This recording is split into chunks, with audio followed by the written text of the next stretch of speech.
હાલમાં 5 દીકરીઓ માં અને બાપ નો હોય, જે કાકા મામા દાદાના ઘરે મોટી થતી હોય, તમારા વિસ્તારમાં તમને ખ્યાલ હોય તો અહીંયા મંદિર સુધી પહોંચાડજો. આમ તો 5 દીકરી થઈ ગઈ છે, પણ કદાચ માતાજીની કૃપા થાય તો 11 દીકરી સુધી આપણે એમની રજા મળશે તો આગળ હાલશું.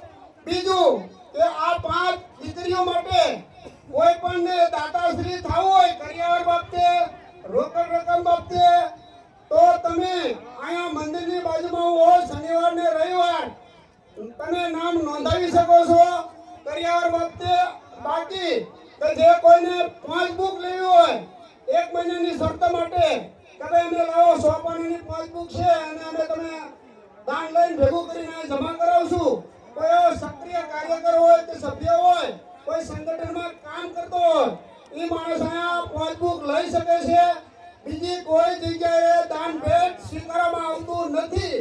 એટલે 12 ક્યાંય માતાજીના નામ ઉપર કે અથવા સમૂહ લગ્નના નામ ઉપર ક્યાંય પણ દાન ભેટ કોઈ જગ્યાએ દેવાનું થતું નથી. જે તમારે લખાવવું હોય, રોકડ દાન કર્યું હોય, દાન આપવું હોય, એ મંદિરની બાજુમાં રૂબરૂ 5 બુક સાથે 5 બુકમાં નામ લખાવી 5 બુક લેવાની અને પછી જ દાન આપવાનું. આ સમૂહ લગ્નની તારીખ ટૂંક સમયમાં માતાજીની રજા લઈ અને આપણે જાહેર કરવામાં આવશે. તો કોઈ ભાઈઓ બહેનોને દાન ભેટ આપવું હોય તો અહીંયા સહેલાઈથી કોઈ વિના સંકોચે તમે લખાવી શકો છો. બોલો માળોરા મેલડી માની. સાહેબે ખૂબ